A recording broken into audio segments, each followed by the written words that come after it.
Guys, we are in the home office of DuPont Registry. Is it going to be DuPont Registry Exchange? Is that what's supposed to be known as, or it's DuPont I think Registry? it's just going to be DuPont Registry. Okay, DuPont DuPont Registry. So there is like a couple different, like for us internally, Exchange is like the wholesale. Sure. And then direct is like live. Like it's like DuPont Registry live. So, amazing. Yeah. Okay, guys, we're here with Chad Cunningham. He is, correct me if I'm wrong, I think you're one of the top exotic highline luxury buyers in the nation. I mean, hopefully somewhere up there trying. Do you look at anyone as, obviously you're at a different part of the game now, do you look at anyone that you compete with, or are you more like, hey, there's so many cars, like I don't really compete with anybody? Yeah, I mean, I don't really consider it like competition. I do think there's like so many cars out there, like it's not, you know, like, okay, if we're one of the top exotic car buyers in the country, what percentage are we buying? Like a 1/4% or something? You know, it's like nothing. So, I mean, there's like people that do what we do. It's like Ilyas or Holland's Head or, you know, we buy exotics or, you know, or all the franchise stores. But like, I don't really consider it competition. It's just like, we're trying to buy the cars, they're trying to buy cars. But there's so many cars out there. Like it's... Okay, Chad, where'd you come up with the phrase "cars never sleep"? All right, so I like the movie Wall Street, the old like Michael Douglas movie, and it's like money never sleeps. Okay. So when I worked at Wholesale Inc., I wanted to make these like T-shirts. Yeah. With we used to say "Wholesale ain't easy" all the time, and then it was like we were trying to find like some other catchphrases. So it's like "Cars never sleep" was one of them that like I always liked because it was like. I think it's like the same concept. It's like we're sleeping, but the cars are like, they're always moving. So. Yeah. Sweet. Okay, we're going to actually take a step back. So obviously we see the lifestyle. We see you talk about business, what's going on. I also want to understand who you are. Like let's take it back to who was Chad in high school. High school? So tell me where you're born. You're born? I was born pretty much here. I was born in Goldsville, Tennessee. Okay. So small family, big family?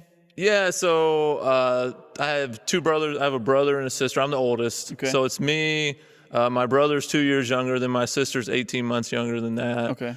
We lived in Goatsville. Most of my family lives pretty much around here. Okay.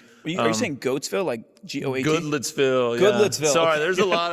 I do have like a pretty heavy accent. You're so good. Yeah, it's like G-O-O-D, Goodlettsville. Okay. So Goodlettsville. Okay, it's like 20 minutes north of Nashville. So we're east of Nashville now. It's north of Nashville. Are your siblings in cars too? No. Okay. So I grew up, my dad had like a used car lot, like a smaller used car lot. Okay. We did like, he started off doing like buy here, pay here. Okay. And then it was like, back then there really wasn't indirect lending. So like when I started working for him, it was like a cash lot. Sure. And then we started doing like a little indirect lending sort of at the end. But it was like, our average price point was like probably like $5,000. Okay. So it was like a lot of like, you know, $2,500 to $10,000 cars. Okay. Were you doing it early? Were you doing cars like in middle school? Or yeah, so I liked it all the way. Okay. My brother and sister were not into it. Like they didn't really, but I started off, I like washed cars at the lot. I ran like a little pseudo detail business in the back for a while. Back then it was like a big thing. If you had like those square body Tahoes and stuff, I would like heat up all the emblems, take all that off, put a set of wheels on them. Like it was like a little like easy, like kind of custom flip sort of stuff. So when you got into high school, were you kind of set on like, hey, I'm going to do cars now? I was, yeah. So I knew I wanted to do it for a long time. I did end up going to college. Okay. University of I went to Lipscomb for a couple years locally, and then I finished at University of Kentucky. My brother went to UK. He wanted me to go. We were really close, so I finished up there. But even then, pretty early, I was like talking to my parents, like, hey, like, I'm gonna do cars. Like, I like cars. I worked in the summer at a car lot. Yeah. Was it because like you aspire to be like your father because he was doing cars, or you were like, no, there's something here with cars and I really like it, Dad? Yeah, I mean, I don't think I knew exactly what I wanted to do then, to be honest. Like it wasn't like, but I did just like the business. Like I like the people, I like the cars. I felt like I was pretty good at, you know, it was like trying to decide to do something separately. Like I basically, when I went to college, there was like one person in my family who'd been to college before. I was like the second person, and she was a nurse, So I remember talking to her, is like, what should I do? And she was like, you should be a pharmacist. Like, that's the best job. Like, so I was like pre-pharmacy, but I went to work for a pharmacy one summer, and I was like, I hate this. Like, this is terrible. Like, I want to I like dealing with people. I like being in and outside. I'm not like a sit in one place person. Like, if you were watching me here today, like, it's like, I'm very much like a transient person. So it just didn't really fit my personality, but I always like cars. It's like the cars change, people come and go. So, did you drop out of college, or you were doing pre-pharmacy and you're like, I did finish. Yeah. So that was like kind of the deal with my parents. They were like, look, if you'll finish college, you can do whatever you want and we're good. What did you get your degree in? Economics and finance. Have you used anything from it? No. I don't think so. I mean, probably maybe a little bit, but like not really. So what was the first moment? Like you either bought or sold a car, or you did something with cars where you're like, dude, I can do this. Yeah. I mean, I think just as soon as I got to the point, like my dad would let me help like sell cars. And that to me was like I did like detailing, like even today, like there's just something about it. Like it's like very like relaxing. But it's just like, when you can sell a car and make a commission, it was like, all right, hold up. Like there's something here. Like this I always talk about like, so at an early age, I started listening to Jim Rohn. I know you post about him a lot. Rohn, but from Jim Rohn, I learned about like making a profit, right? So then like I used to have this like hourly mindset, nothing against people that work hourly wage or salary. But once I got introduced to commission, I was like, wait, you're telling me in 1 hour I can make $1,000 or I can make $500, right? That really like shifted my brain, you know? Yeah, it was, I worked, so one of my like into my retail world jobs, I worked for Beam and Toyota, and I remember like having lunch with the I don't remember if he was like the GM or the VP, his name was Chuck Kurtz. Okay. And we had lunch one time, and he was basically telling me like, he's like, look, your goal should be what you make an hour that you work. Not like what they pay you per hour. So it's like if you're in the dealership 60 hours a week and you want to make like $100 an hour, you know, you want to make this amount a year, it backs out to $100 an hour. Yeah. But if you make this amount, they're actually paying you $200 an hour. If you make this, you know, it's like that's the way you kind of like back into it. He's like, you could make $1,000 an hour if you're good enough at this job. Yeah. You know, like that's the difference in like a fully commissioned job versus like a salary job was kind of like what he was trying to.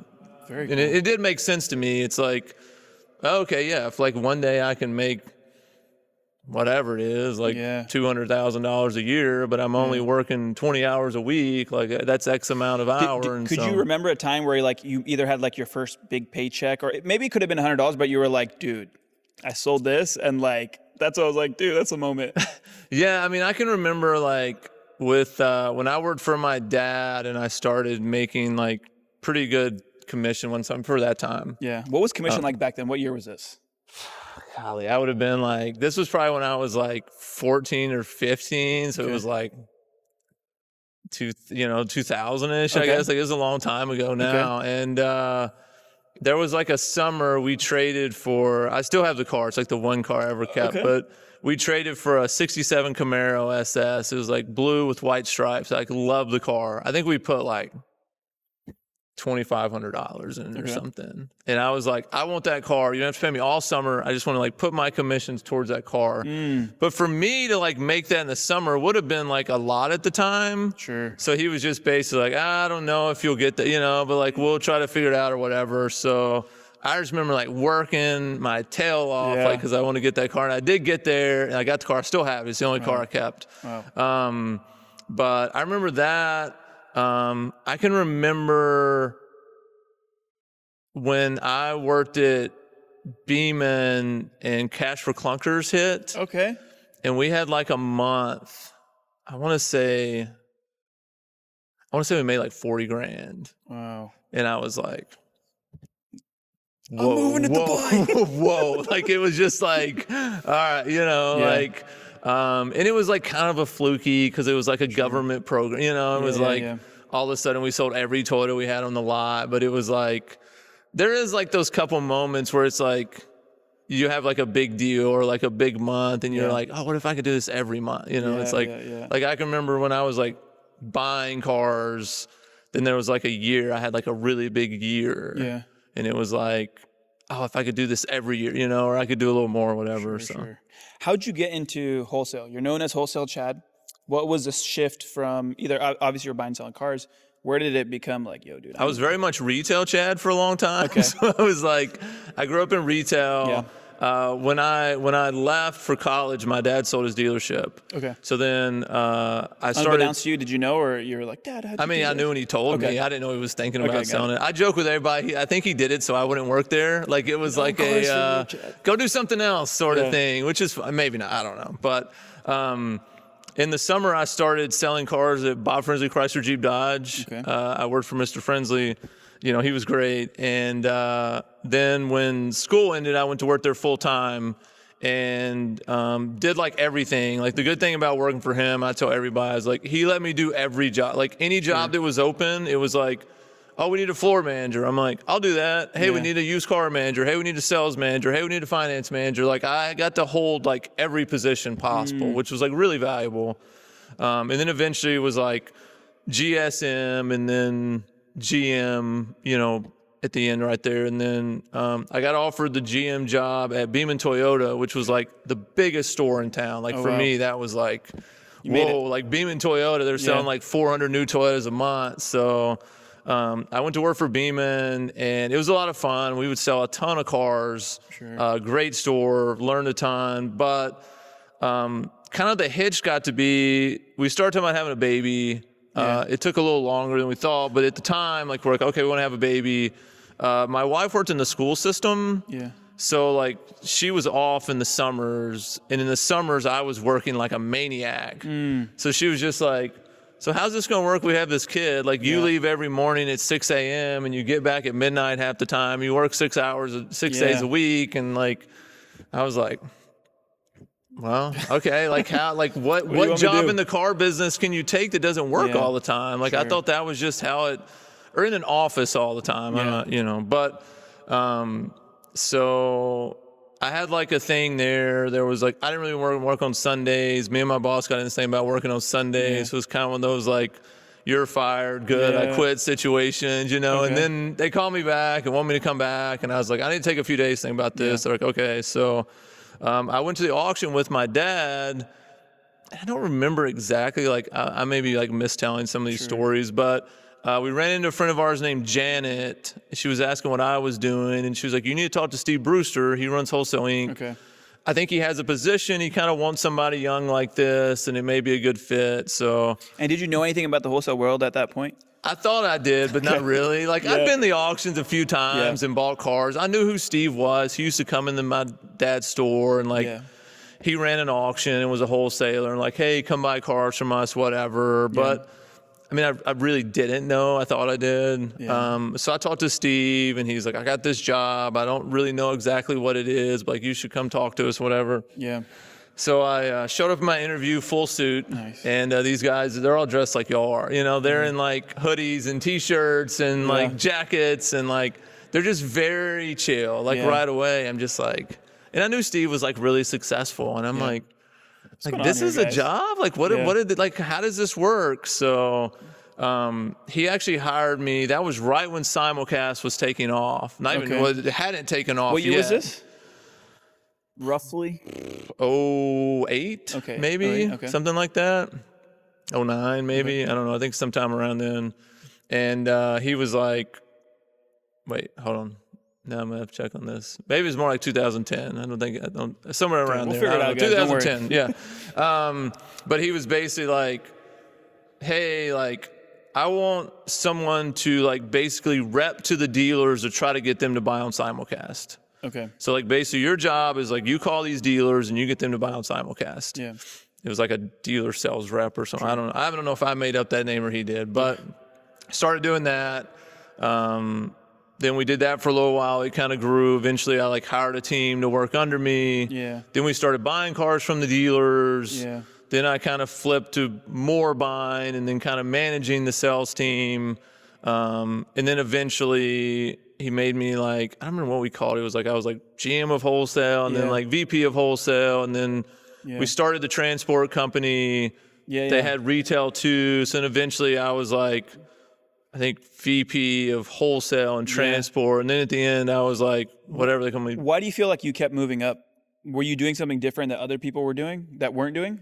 And also, I mean, could you explain to the audience what wholesale means? We have a lot of listeners that actually are not in the dealer space. Yeah. So wholesale is basically like, I tell people like, we're the ones who sell the cars to the dealers. Okay. So like when you go to, it can be Lamborghini Nashville, Beaman Toyota, Auto Collection. Yeah. Like most of those cars are either sourced from an auction or a wholesaler probably. More dealers do it directly now, like buy, you know, but it's like we're kind of the middleman. Yeah. Like somebody said it one time, like we're the referees, like we're the ones kind of in the middle of the game. So it's like a lot of times the wholesalers are kind of in between the buyers and sellers because most buyers are like pretty specific on what they want to buy. A lot of the wholesalers are not as specific. Like even here, we'll still buy everything. Yeah.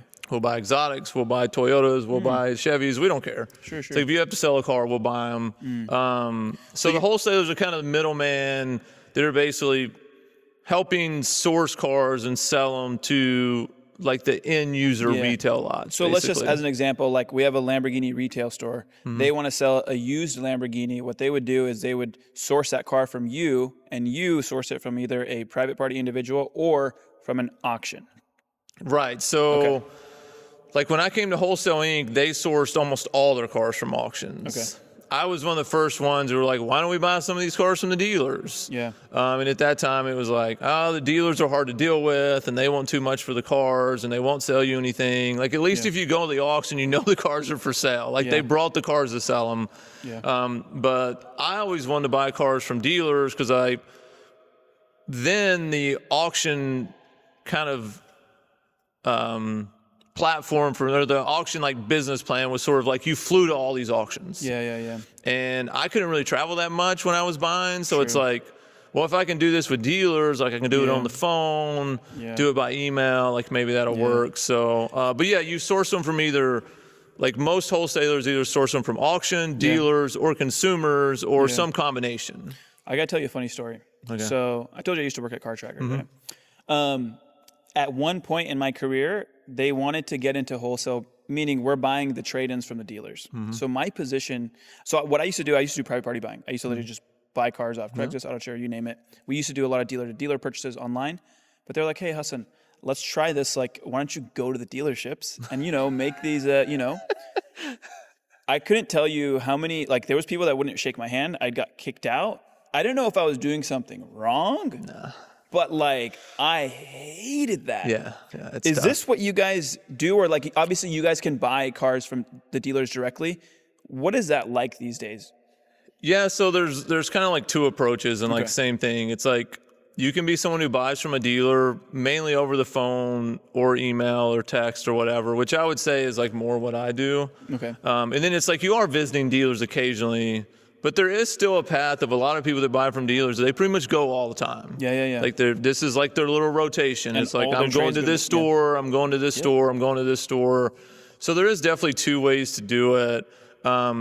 It can be pretty frustrating both ways. Like I tell all the new buyers here, it's like, look, you're going to get told no a lot. Yeah. And like a lot of these people aren't very nice to you. You know, it's like you may go into these stores and they may pseudo throw you out. They may basically cuss at you. And same thing on the phone. Like you may call some of these stores, but it's like, and luckily like the more time goes by now, like more people know me or know DuPont or know Cal or know Herender or Colin or one of my other guys. So it's like, it does get easier as it goes on, but it's always still hard. Even now, it's like new buyers we have trying to get in these stores. It's like, there's like this joke that you need like a pep talk every once in a while. It's like, can I call you and just like get a little pep talk? It's like you get tossed out of a few stores one day and you're like, golly, I'm never going to buy a car again. So that's literally how I felt. By the way, so why would a dealer wholesale their cars to you? Like, why couldn't they just go and run it at the auction themselves?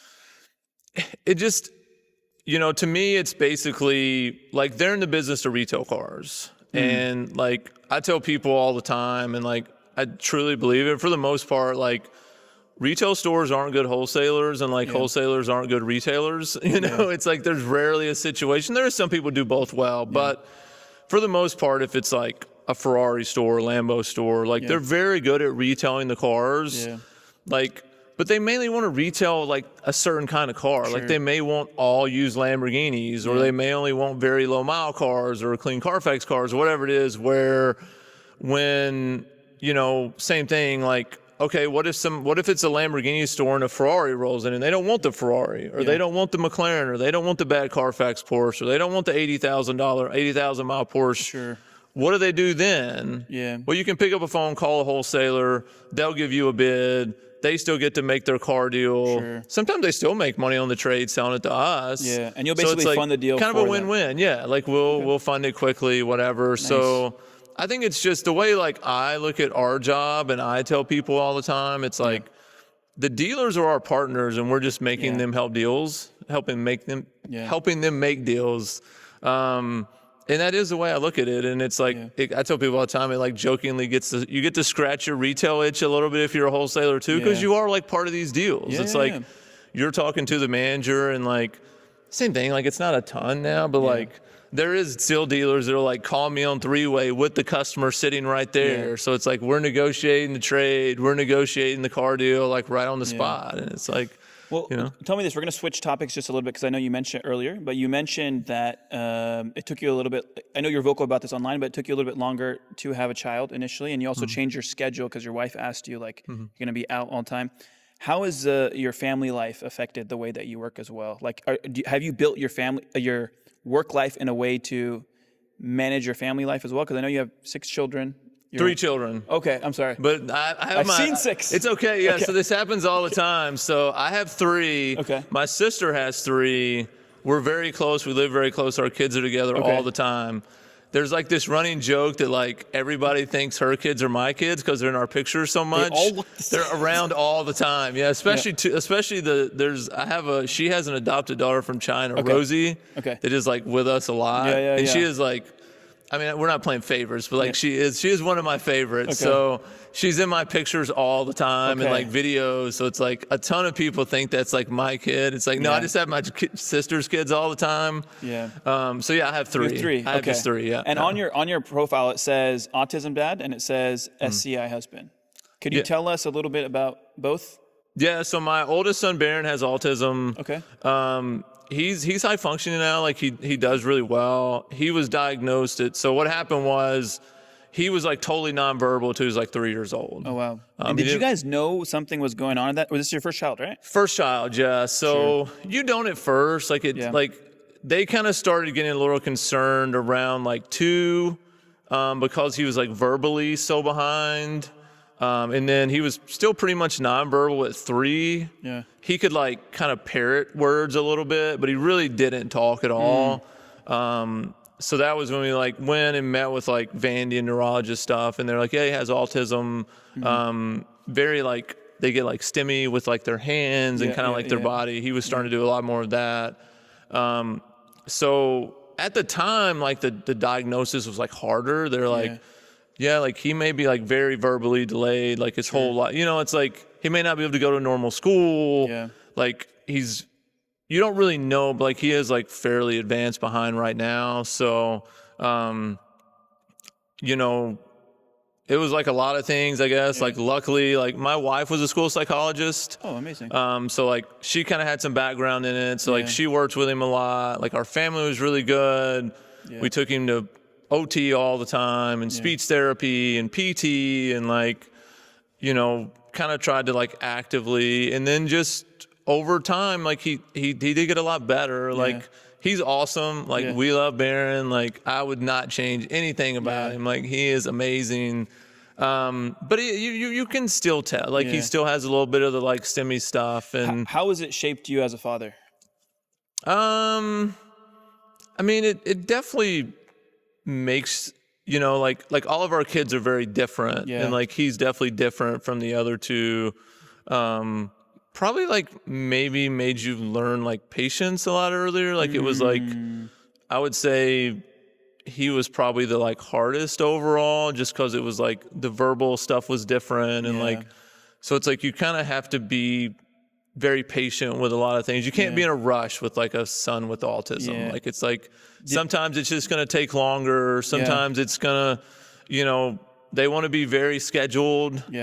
But also like on their own time. And it's like, so I think we just had to like learn a lot of patience and like a little more planning maybe. But you know. Did it make you like when you wanted to have children again, were you afraid, or were you like, hey, you know what, I don't know if we should do this, or it's like, no, you know. So I can remember them distinctly telling us, it's like, once you have a child with autism, I don't remember what the percentages are, but it's like very high, you have another one.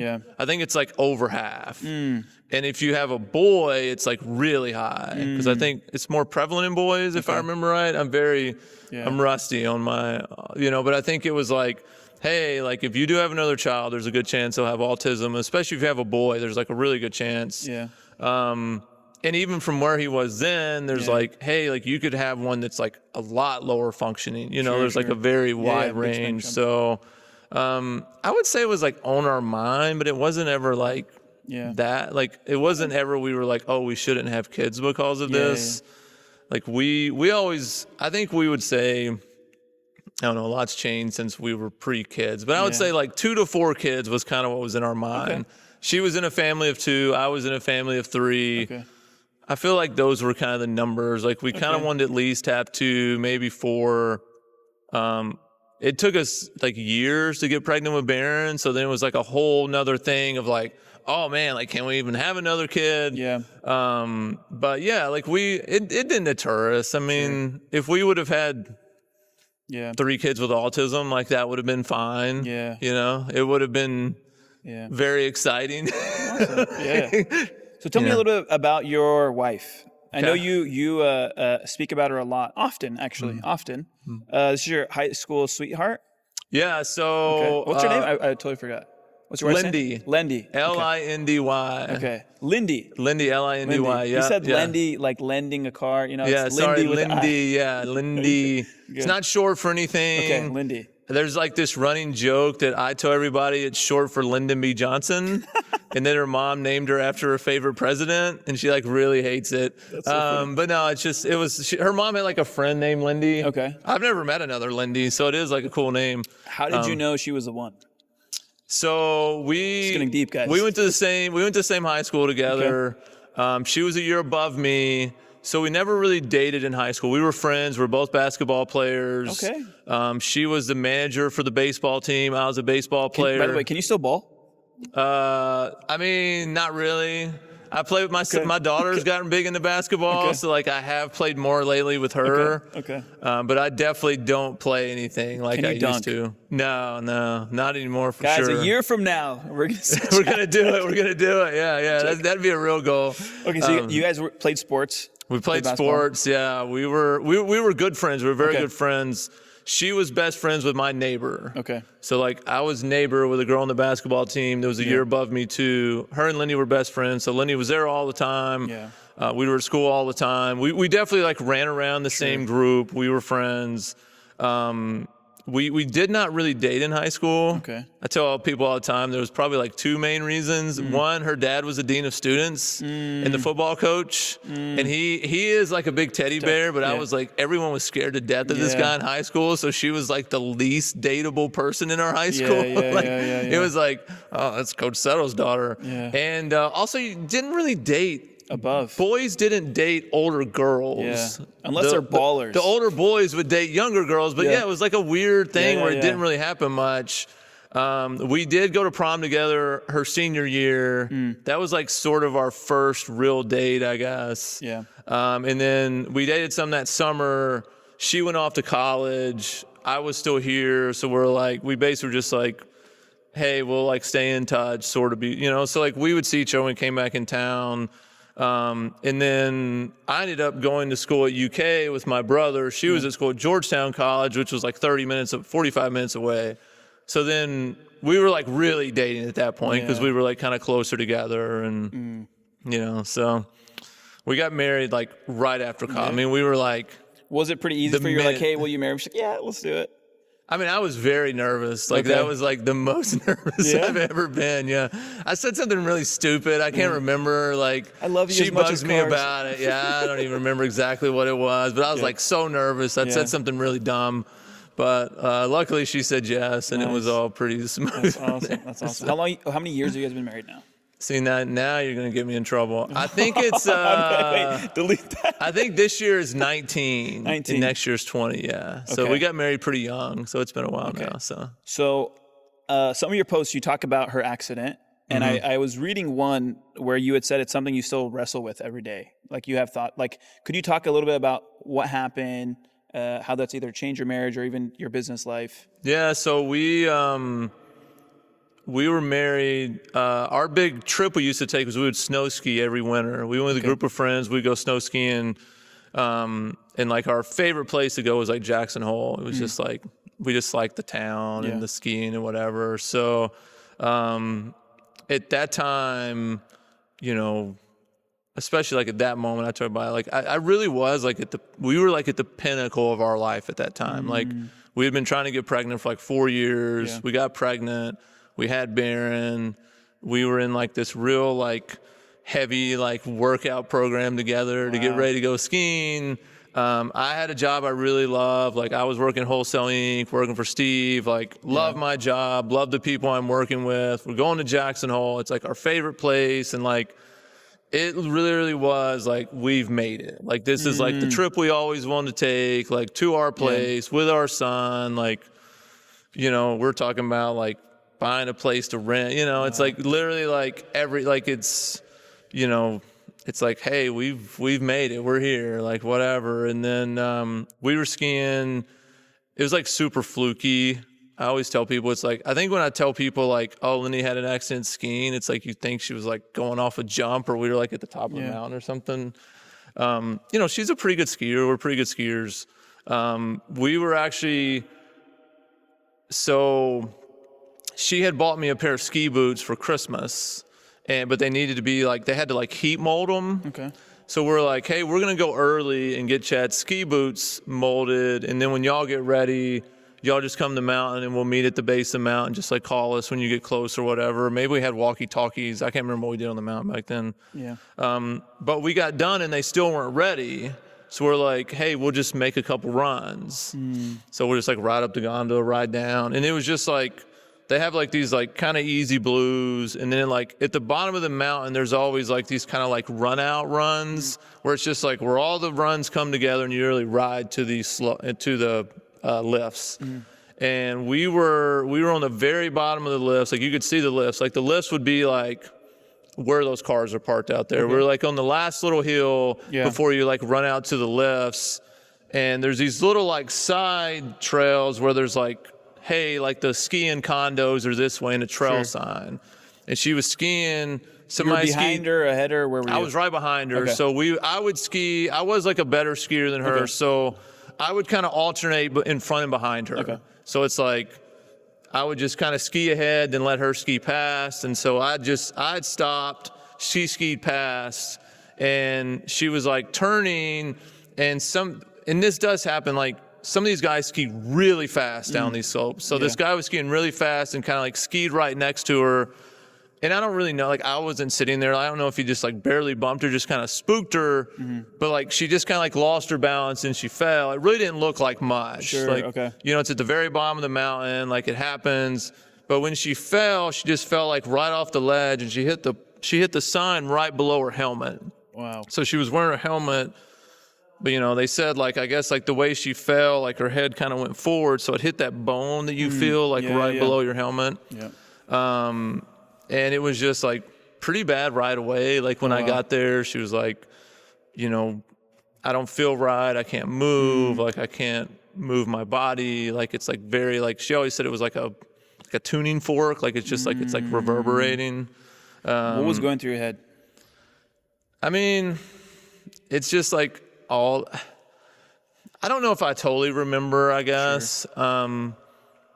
I do feel honestly, it's like, you know, it's bad, but like, I do think I probably was like, this is going to be okay. Like you do, like stuff happens and people get better. Yeah. You know, it's like I knew it was bad and like obviously like something's going on and I'm like very scared, but it's like you are just like this will be okay. Like stuff happens. Sure.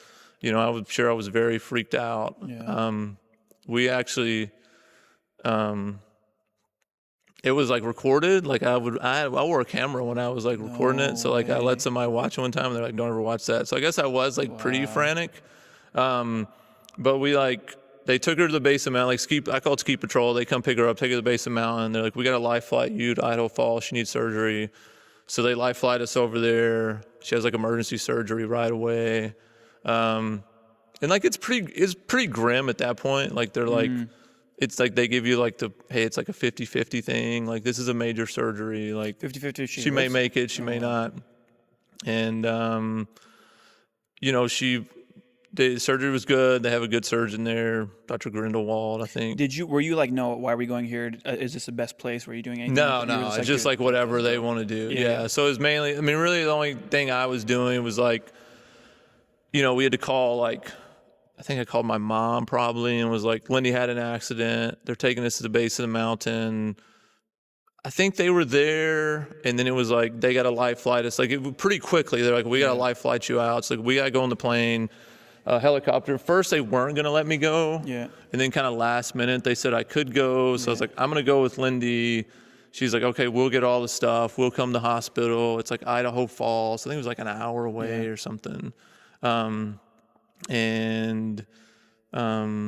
She came out of surgery and they're like, you know, the surgery went as well as it could, but it's like she does have a significant injury. And basically, you know, the words I remember he always says was like, you know, she's going to have severe deficiencies for like the rest of her life. And like y'all all are, like basically like she's, you know, she's right at the injury level, like they call the level of like where it is. So she was like 4, 5, and 6, I think, which is like right at the level of like you have to like trach.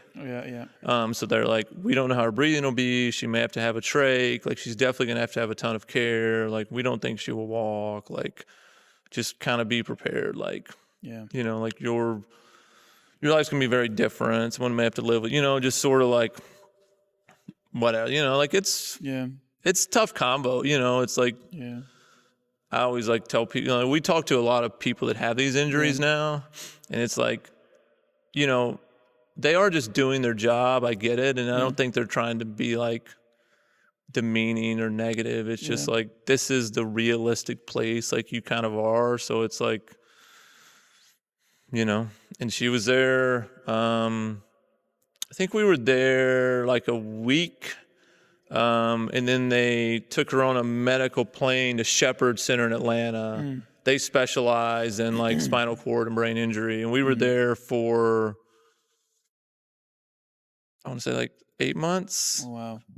And then we moved back to Nashville. Is that when you kind of realized your life changed? When it was a moment when you're like, okay, life's actually different now. Like this stuff. Obviously, you said you're on your high of highs, right? Yeah, I mean, it's rough. I mean, it's like you pretty much go from like, same thing, like most of these combos are like with families do this. And I'm like, look, like we were like as high as we thought we could be. And like, you just go all the way back. It's just like the next minute, like 1 minute you're fine. The next minute it's like, hey, your wife's paralyzed and like your whole life has changed. And you generally don't know how you're going to be able to do anything. It's like, how am I going to take care of her? How am I going to work?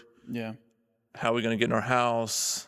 How are we going to get her in a car? You know, it's like there's like a million things. Like, what are we going to do with our son? You know, it's like we got a 6-year-old son that we just had. And it's like, it is all like a lot. Like, it's a lot to process. So. Do you feel like it's been how many years now? 12. Do you feel like you've processed it? Still processing? Yeah, I don't know. Like, I actually was like talking to somebody the other day and like, when we got done, they were like, you should like post that. Cause it was like, like basically what I told him, I was like, it really doesn't get easier. Like in my opinion, like I think that's like sort of what happens. I feel like when something like, you have this situation where like something bad happens. There's like 2 situations. It's like something really traumatic happens. And there's a lot of situations where like that person gets better. Like there is some bad car wreck or some bad accident. But then like a year from that date, that person is pretty close to what they were. Like they can walk, maybe they have a limp or maybe something, but you're pretty much like you're sort of back to like where you were. And then there's a situation, you know, I guess like there's a situation like ours where it's like you're really never going back there. Yeah. Like it's like you had that life before and it's gone. And now you have like this new life and it's totally changed. And then there's like the worst scenario of like that person just gone. Which was always like, if there's like a, hey, like, how are you okay with it? It's like, I'm not sure I'm like totally okay, but I am very aware of there's a worse outcome. Yeah. Like there's an outcome where like she's just on that mountain that day and then she's gone. And it's just like, that's the situation that like, to me is like the bad outcome. It's like, if I had lost her that day, like that would be like I would definitely not be here. Like I would be, I don't know where I would be, but. What happened with work at that time? So, some people like, they're just like, yo, dude, I'm done. You know? I mean, I will honestly say, so I did keep working. Okay. It was like sort of like my sanity time, I would say. So I don't think I worked much the first couple of days, I'm sure. And I was on vacation anyway. So I was like sort of supposed to be off a week anyway. But definitely by the time we got to Shepherd, I remember talking to Steve and being like, I would like to keep working because I was busy with her a lot of the time, but like I did have some downtime. And it's like, if I don't have something to do, I'll probably go insane. I would rather just be working than like sitting around thinking about this stuff all the time. Do you feel like what happened with Lindy made you a better buyer? Or, I don't know if that's the right thing to say. I mean, it probably made me a better employee in a weird way. Like maybe not right away. I was definitely probably worse. I mean, Steve and Janelle were awesome. Like they were the owners. They paid me the whole time I was down there. I honestly don't remember what kind of work I was doing. Probably not the best. But I was still getting the paychecks, like I was crushing it. And that honestly was like a huge fact. I tell people there's like this like core group of people that like saved our life, and like that was part of it. It's like, you know, Steve was awesome. He would talk to me all the time. They would pay us. And it definitely helped. Like it helped kind of keep my mind off all the, because like basically what would happen is like you like live in like a rehab facility. So it's like we would wake up and I would go to the hospital every morning and like help Lindy get up. And then she'd get in her chair and then she would have stuff all day. And some of that stuff I would need to be at, some of it wouldn't. So it's like, okay, she's gone to her therapy from 9 to 11.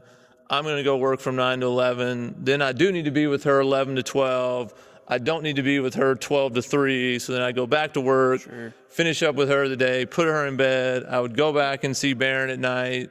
Then I'd put him to bed. Then I would try to work again before I went to sleep. And then that's all I did. Like I would maybe go to the gym every once in a while. Same thing, just to like keep my sanity. But like I wanted to be as busy as I could just because it was like, it would not let my mind wander to other stuff because it was like. Were you an optimist, or have you always been like an optimist in your life? And you were like when my mind wanders, I get like really depressed, or like I get very negative. I mean, I feel like more of an optimist, but like it can like get that way. Like it's still like even now, like this time of year is the worst time of the year. Like her accident was like next week. So when it becomes like, especially when we cross, like really when it gets to the holidays, when the weather starts changing, when it gets to the holidays, like I really start thinking about it. When it crosses January 1st, it's like, it's like you can feel it. It's like the even like the cold weather. Like there's this really stupid thing. I've told my sister this, and it's like, because I was like standing on a hill looking down. If I like stand on a hill and it's really cold and the wind is blowing really hard, because up there it's like, it's just like this like constant like kind of like trigger to like it's just like you like it like takes you right back to that like moment. Have you ever thought about going back and I don't know, going there and not reliving it, but like seeing it with another lens I now? can't decide if it'd be good or bad. We have not been back. Okay. There was like, I had this like joke with Lindy forever that I was going to sneak back and like cut the sign down, like just to feel better about it. I'm sure it's still there, but yeah, I don't know. I mean, we probably should go back at some point, and then we probably will. Yeah. I feel like it'll become a good post. Yeah, I don't know. I mean, we've talked about going. Yeah. Like, we honestly haven't even been back skiing or like been back to the mountains. I don't know if I think at this point we'd be fine. Sure. But I do think it's like there is like a part of it that would be really rough. Like every part of it is like this like tough memory that like also, it's hard. Like you're kind of trying to get past it, you part know. of So healing it's like, as well. Like when you're taking off a scab, it's gonna hurt initially, but you have to take the scab off. You know. Yeah. So like sometimes you have to get worse to get better. You know? I mean, I think the talking about it helps. Yeah. Like, Absolutely. We don't do like the big like, but like people do ask us to come talk. Like we went and talked to there's like a company around here that builds wheelchairs. So like they helped us with a chair and they want us to talk to employees and like a few kind of like churches or like some, you know, it's like, we will talk about it more now and like all the time. Like there's a few people at Shepherd that know we'll talk or like people that want to have kids or whatever. So, I'm not like great talking about it. Like sometimes I will get like pretty upset about it still, but better than we used to be. Yeah. How would you look at your life now? Obviously 12 years later, you said back then that was like your highest of high. Right now you have so many things going on in your life. Mm-hmm. Are you back to that high of high or it's a different high now? I mean, it's different. As far as like, I'm really bad about not answering your question. Was I a better buyer? No, I don't know about that. I do think I was a better employee just because I like appreciated it more. Yeah. I was probably a little more dedicated to like trying to be a good employee and try to be a good employee for Steve. Yeah. And I will say there obviously was like a little something there because like I did get promoted after that. Yeah. You know, it's like I was really just a sales rep when it happened. Sure. So that would be more something like he would have to answer and like, guys, we got Steve next on the podcast. Sort of a brave, like in retrospect, a very brave decision on his part. It's like, I don't know if I would have given myself that job. Yeah. Cause like he kind of promoted me there and it's like, this guy has a lot going on. Like he sort of has a lot of baggage all around, you know, like he's got this newly disabled wife and this young kid and like obviously has a lot going on. Like, am I going to make him president of my company or like CEO or whatever? But like, there obviously was like something because like That's when you got promoted and we did well. president? You know, it was like it did work out. It worked out for both of us. Like the company did really well. You got promoted to president at that point?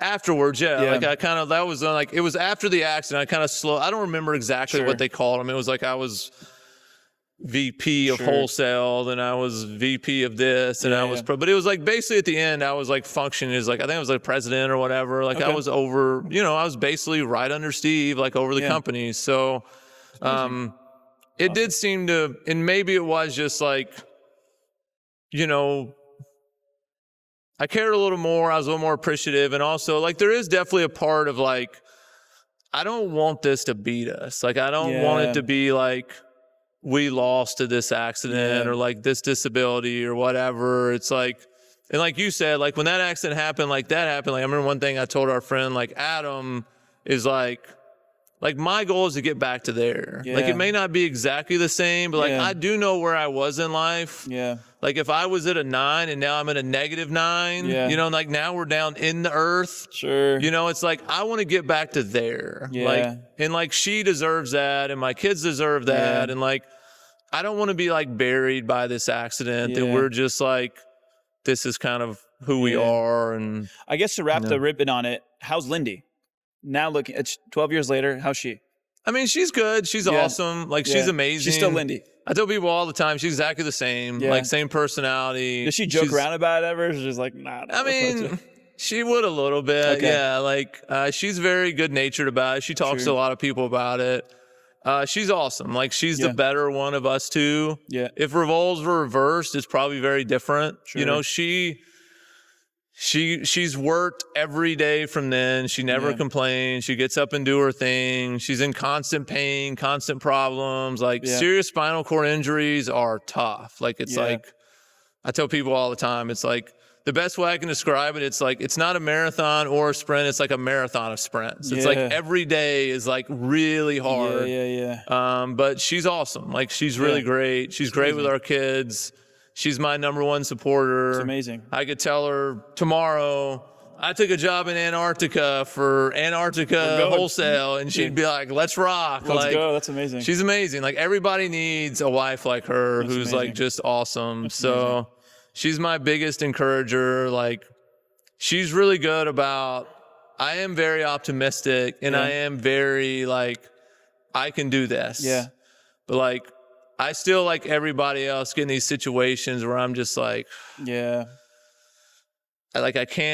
just can't do this, or like I'm kind of down in the dumps or whatever. And she's the first one. She says she's like my hype man. Like, she's the first one to be like, let's go. Like, you can do this. Like, don't let him like beat you down, or this situation beat you down, or whatever. Like, we've come this far. We've got to this point. Like, you're good at, like, you know, she'd be straight up like, you're the best at this. Like, no one's better at this than you. So like, you can do it. So that's amazing.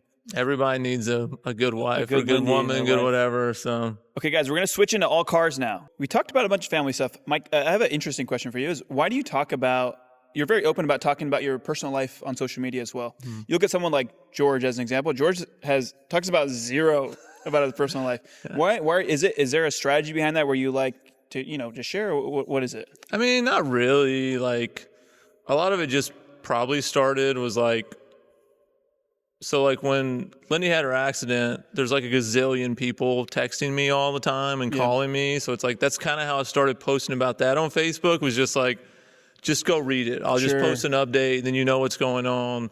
Because otherwise, it's like, that was all my phone was like 30 people calling me a day, like, hey, what's going on? Which is great, which is nice. So it's like, it's not efficient. Like, it's like, I can't stay on the phone all day. Like, I'm trying to help her and do whatever. Know, so I never spoke to Chad before this. Legit. But obviously you run, you have a lot of stuff going on. Facebook is good. You could share. It's a lot easier. So I guess I got like a little used to it from that. And then it's like, that is how a lot of people keep up with us and like keep up with our family. And like, I do feel like people like it. And like, I do feel like it's like part of it. Like for me, it's like, like I do a lot of the Facebook stuff for business. Yeah. It's like, I do think it's just like helpful for people to know what I do and what we do and like who they deal with. And then it's like, if like, but also it's like, if this is just like a representation of like my day to day, like a ton of it's like my kids. Like, I'm going to coach my daughter's basketball team this afternoon. You know, it's like, that is like part of it. And like, I do think like for me, like business wise, like that is part of the equation. It's like, I'm never going to be that into the business part that like I ditched the kids part or like not doing my job there. So, no, that's cool. And like, I mean, I enjoy the family stuff too. So it's like, I joke with people all the time. They like bring it up. Like, like if you're following me, like you're going to have to deal with like my kids' soccer videos along with the Ferrari videos. Like it's just for me, it's like all kind of part of it. So I love it. All right. We said we're going to talk about cars now. So I know you mentioned Wholesale Inc. And I want to ask you if this makes sense. So like, was Wholesale Inc. similar to like, you know how like Apple or Tesla where they're like, oh, I was number 10 employee, number like 20, like, were there people from Wholesale Inc.? Was that like the place where a lot of the bigger wholesale companies came out of? Or a lot of it ended up being that way for sure. Yeah. So. And what was that like? Were you guys with like dogs there? Was everyone competing against each other? Like, no, it was really awesome. So like when I went there, it was like a big wholesale company. It wasn't like the biggest, but it was definitely like one of the biggest. Yeah. You know, there was a lot of good buyers, like, and everybody helped each other. Like, it was awesome. Like, I learned a ton from like, people now that are running, like you asked about Music City Autoplex, like Brian and Wesley, like run Music City Auto. Like, I used to travel with them and like Brian taught me a lot about buying cars. So it's like, there is a ton of these people now doing their own thing that like, that's kind of how they started. So it was awesome. Like, you get to learn from all these buyers. They were really open with info. They really helped each other out. And then, by the end, like we were the biggest wholesale company in the world. So it's like, you're working at the best company with the best people. And now, now it's like all these other companies kind of sprouted out of it and even like transport companies. And I think that's really cool. Like, I like that. Like, I'm still like when I run over at Nashville every Wednesday, you know, it's like Music City's running, and there's a bunch of ex-Wholesale Inc. people, and Sullivan's running with Wholesale Inc. people, and Don Franklin's running with some Wholesale Inc. people, and Adcock's running with some Wholesale Inc. people. And granted, they have other people. I'm not saying like we were the sole reason these people exist. Like Adcock's been around for 60 years, but like there are like people still working there, being successful, and some of them do run those companies, and like I always want those people to do well, because it's like, for me, like we all kind of came from the same coaching tree, you know, it's like we're all kind of from the same place. What so was like, some of like the biggest learning lessons, or maybe a lesson or something you learned at Wholesale Inc.? I know you spoke about Steve as maybe one of your mentors as well. Any big lessons there that you still, you know? I mean, when it comes to like car buying, I think probably the best thing I maybe learned overall was not to be like super OCD about every buy. You know, it's like kind of like the early, like a little more freewheeling, aggressive style, which I would say like I like still have, and like kind of trains. Like I tell people like this story, like I went to an auction with Steve, and like we were, you know, at the auction we would run around all the time and like buy cars, and we like ran up on this like QX80, or probably back then it was QX56. And it was like gone. Like the car's like just 40 yards down the road. Like Steve never saw the car. And like that was an expensive car for us to buy. And he's like looking at it, but I'm like, he's not seeing anything. And he looks up and he buys it. And then he would like buy cars, and he would hand me his sheets. You know, and he like bought it and handed me the sheet, and he's like, hey, after the sale, go check that out and see if it's nice or not. And I was like, wait, what? So he's just buying this car and not really looking at it? Like, it's like, how does that work? But it just was like, it was helpful to like it was like a group of guys that were aggressive buyers. And it was just kind of taught me like, okay, if I'm going to be good at this, like it is a risk. Like it's going to be an aggressive risk. You're going to take losses. You're going to make mistakes. You're going to buy cars that are wrong, you know, and like, that's just part of it. Like, that's not me not doing my job. That's just like... It is what it is. That's how it works. Yeah, it's like if you want to be a perfect buyer and buy 5 perfect cars a week, cool. Yeah. If you want to buy 50 cars a week, they're not going to be perfect. And that's just part of it, you know? Guys, for up-and-coming buyers, this is like amazing advice. You can't win on every single car. And if you get almost OCD, like, oh, you can, but you won't be big. You won't make a lot of money. You won't be big. Yeah. You know, it's like for us, like I tell my guys all the time, look, we can run 20 cars a week and be perfect. Sure. And they'll all win. But we won't make any money. I mean, we won't make money. You know, we won't be anything. Really like money. I'd rather run 250 cars a week with mistakes and cars we paid too much for, and cars that didn't come in as described. And we're going to make more money. There's more upside. So it just, I mean, it does. And a lot of it's like your tolerance for risk, but it's like, if you want to be, you know, like George, you know, I know, like, you know, it's like, I guarantee you, like, they're taking a lot of risks too. I've like, seen it's just like buy cars part of it. Yeah. Whoever it is, it's like, if you're zero pictures. Yeah. Like we have 2 all the time, you know, it's like, that's just part of it. Like if you want to be one of the top, one of the biggest, you're definitely going to take risk. You're definitely going to take losses. And that's like, you just have to be okay with it. It's like people, I think, and like, I appreciate it. It's like, you know, like, oh, y'all probably make money on every car Wednesday. It's like, heck no, we lose money on 20-30% of them. Like, you know. So in the acquisition space, dealers buying cars, is there any advice you could give to a dealer? Because one of the reasons we're doing the conference in May is I feel like there is, I don't know, there's, you know, you talked about your risk tolerance, right? I feel like people are scared to buy cars. Either they're trying to steal cars from customers still. 2026 people are still trying to steal cars from customers. Yeah. Or there's just this, they don't know how to buy. Is there any advice for someone that really wants to either take acquisition serious in 2026, how they could be a better buyer? Yeah, so like, and again, this is just like the way I do it. So it's like, I'm not saying like this is the right way. I think one of the most like, I don't know, what did you want to say? Like the thing that's like the wrong in my mind is like, I feel like a lot of people that want to get in the car buying space, they think it's like, it's one of 2 things. It's like either I got to buy the car really cheap, like I got to steal it, or it's like I kind of have to buy a junky car and fix it. Like that's how you make money. It's like you're going to have to like steal the car, or you're going to have to like buy the car and fix it up. And like, that's how you make money in this business. Like I've always tried to do it exactly the opposite. It's like, I want to pay the most for the best cars. Like I want to pay up for the good cars. And like, yeah, sometimes I pay too much or whatever, but it's like, I think like there is a path, and maybe doing a little bit of both, like maybe you want, but it's like, yeah, like I hate that like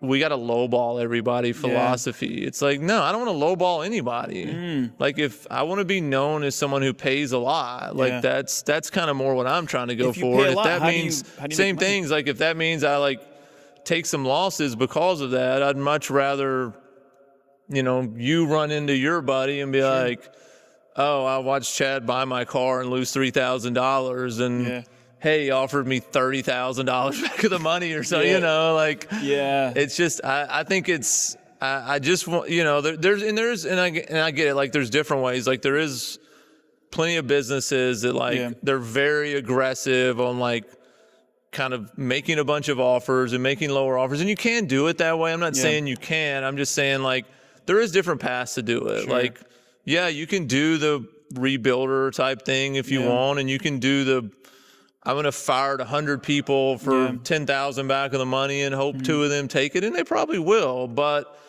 you also can go to those 100 people, give them 100 good offers, and you might buy 20 cars, and it may work out better. You know, like it. So how would you, you know, if you were to say, hey, Mr. Dealer, for instance, you're a wholesaler, you make money at the auction, right? Selling most of the time, right? Yeah.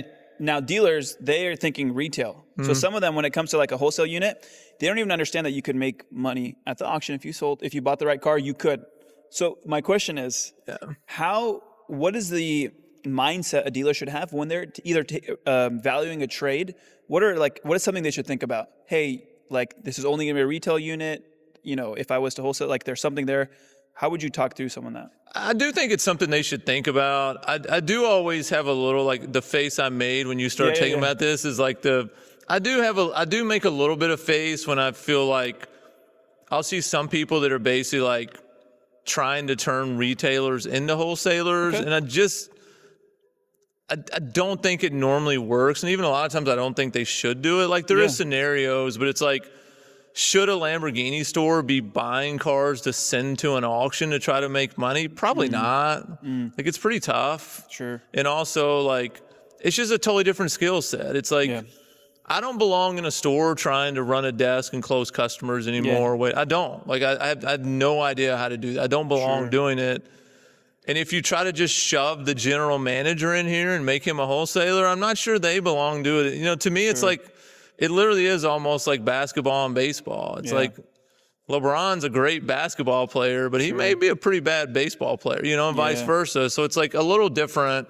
But I do think it's worth like trying to keep your mind on it and like keeping some options open. And like, I don't say this just because it's a wholesaler. I would do this if I ran a new car store. Is like I would get some relationships with a good wholesaler if you want to have a couple, whatever.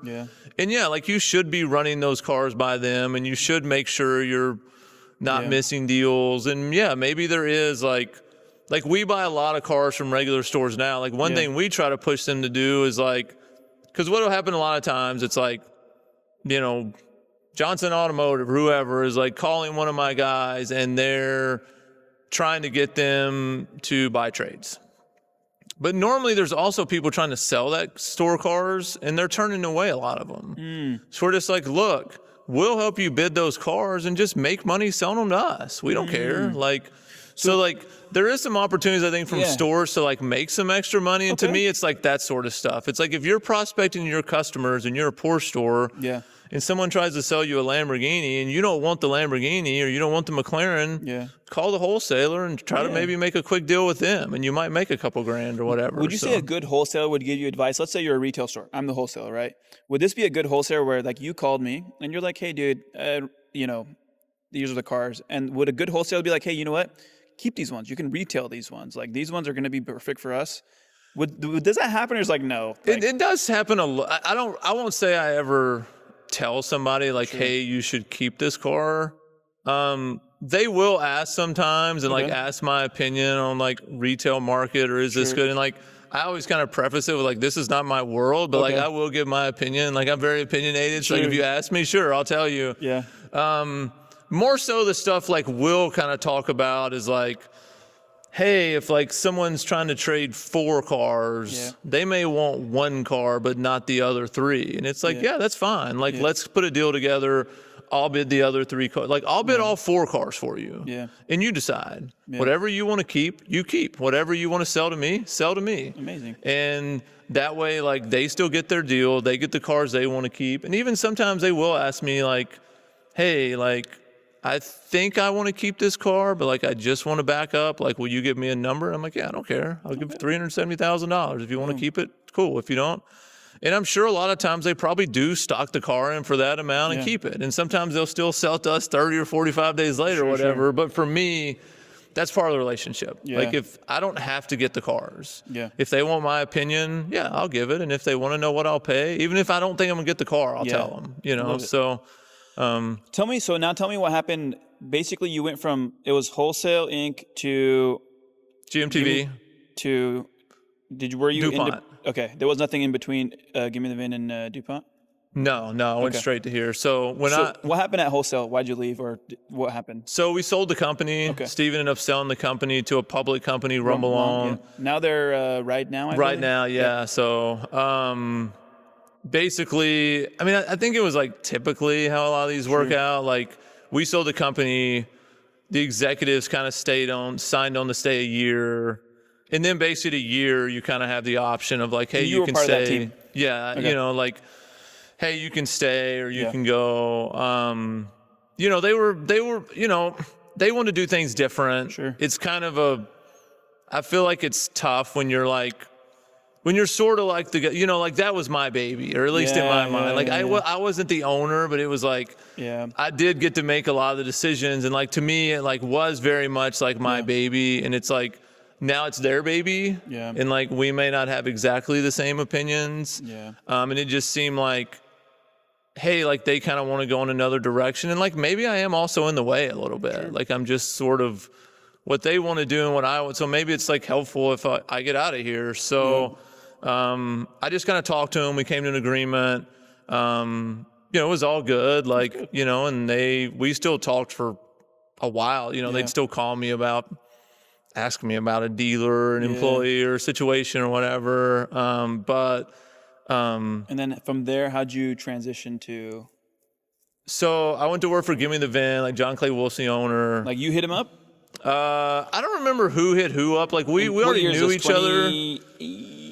This would have been like a little bit pre-COVID, so like 18, 19, something like that. And were you already known for buying exotics at that time? Yeah, so we had started doing exotics at the end of Wholesale Inc. So. And how did you get into exotics? Like. So when I was at Wholesale Inc., the biggest wholesale in the world was Hollinshead out of PA. Yep. And really back then that I remember, they were the main ones to sell exotics. Yeah. So they had this big lane at PA. We would go up there and buy cars, and their lane was like massive. It was totally different. It was a circus. Like it was 300, 400, 500 cars. It was filled with people. They have all these Porsches and Lambos and Ferraris and Rollses. Yeah. And then we really didn't do that stuff. We did a bunch of like Tahoes and stuff. Gotcha. And but it was just so much activity and so many people, and like Bob was a big personality, and it was just like, I just remember going and like watching it and just being like, that's what I want to do. Like that, these guys are the pinnacle. Like no offense to what we're doing, like it's great, but like this is it. Like, and did you have to learn more once you saw that? You were like, okay, what do I got to do now? Like, do I got to? Yeah. I mean, it was definitely like, it's a totally different world, totally different market. So, you know, I did talk to Steve about wanting to do it, and he's like, yeah, we'll have to work into it, you know, but we'll start picking at it. And so, luckily Bob was awesome. Like I reached out to Hollinshead pretty cold. He used to talk to me a decent amount. Really more probably than, I mean, he should, you know, like he was very helpful. And then, I just kind of tried to communicate with a bunch of dealers that I knew did that business. And like, I remember like, I would talk to the guys at eCar One, like the Rima brothers, and I would talk to Davis at Starwood, you know, just like anybody who kind of did that a little bit. And I would like pick their brain and ask them questions, and like the Barhams at Coast to Coast. And like a lot of those people were like very helpful of like how they buy these cars and like how they price them. And like, I was probably annoying. Like I was just like, I really want to learn like kind of Do you I feel, want to learn enough to at least try to get myself into trouble. Like I didn't, you know, it's like I didn't know enough to even buy it. Like it was just like I had to and then we just slowly kind of started getting into it. And then luckily Steve was like pretty good about letting me make mistakes. So it was like, it definitely wasn't always great. You know, it's kind of like up and down, but we did buy more and more, where by the end, like, you know, we weren't Holland's Head or anything, but we were selling a good amount. Like we'd have them every week. You know, we'd have our 10, 20, 30 exotics or whatever it was. And were you known as Wholesale Chad at that point or no? I don't know when I started doing that. I can't remember exactly. Like, yeah, it was definitely in the wholesaling days, because it was like kind of a play on like, I had the.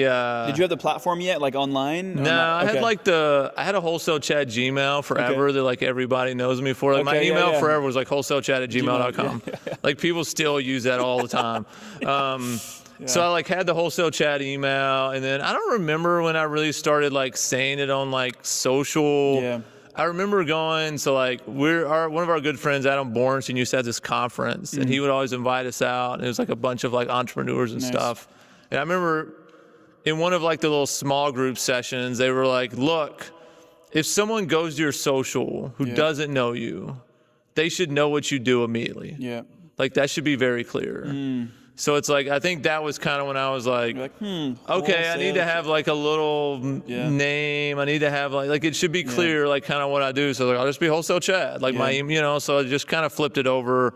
I don't remember like exactly what it was, but like, I did kind of start to lean into it, you know, just kind of like. I found out about you through one of your ads. I knew nothing about you, but I saw a Wholesale Chad ad. When did you start running ads? I feel like it was a little early. Yeah, it was like, I don't remember. Like some point in there, the way it actually happened was the guys that they still run them. They actually work for DuPont now, but the guy's name was Mehdi. I bought a car from him. And that's what he did. And he was like, why don't you run ads to buy cars? Yeah. And he sent me like an ad that I think like Ilyas, like he's like, I just saw this ad for Ilyas. Why don't you do this? And I was like, I don't know. Like I've never really thought about it. So he was basically like, he kept talking to me about it. And finally he was like, look, I'll do it for 30 days for free. Yeah. And if you like it, keep paying me. If you don't, we can say we tried it. And he did it for 30 days. I liked it. I mean, back then we were spending like, I don't know. It may have been like $100 or $250. I don't know. It was like nothing. You know, it was we just started like a really low budget, but you know, it just seemed to work a little bit, and so we, you know, kind of stuck with it. And we've done more or less over the years, and like now we don't run those anymore. We just run like the DuPont ads, but it's same thing. Like it kind of comes and goes, and it's definitely more. True. It's honestly like a lot more like there's more people doing it now than there used to be. Yeah. So now it like feels like you have to get a little more creative. But so how was the experience at Give Me the VIN? You were there for 4 years and you were only buying exotics there? Or you so it was basically what happened was when I left Wholesale Inc., like I'd sold the company, so I was like restricted on what I could do. Like I had to non-compete with them. So it's like basically what we kind of agreed was I could go buy cars out of state. I just couldn't run a wholesale company here, whatever. I'd known John previously. I said, I don't really remember like that he asked me to come work there. I don't know. But like, you know, we had kind of talked and he was like, hey, like if something goes south, you can come buy cars here, whatever. And so we ended up talking. I went to work there. I worked there for several years and like it was great. Like I got to buy a bunch of cars, got to buy a bunch of exotics. We became the biggest wholesalers in the world down there. You know, I mean, really the only thing like I missed about it was like I really miss like being involved, like running the cars at Nashville. Like I like going to the auction. Like I can't fly to Dallas all the time. We always ran the cars in Dallas. So you know, all the downers were just like, oh man, like most of them are in Texas. Like I'm up here in Nashville by myself. They run all the cars down there. I would rep the cars, but I was literally doing it from like my headphones, like in my office from here is like remote. So I did miss that part of it, but we still got to keep buying a bunch of exotics. What was the experience like there? Did you learn anything there? Obviously it was different. Yeah, I mean, I definitely learned a bunch because it was like... And they were also huge. Yeah, huge company. John's super successful, really smart. And honestly, like, they sold them a lot different than we did. So at Wholesale Inc., there's kind of like two styles of selling in the wholesale world.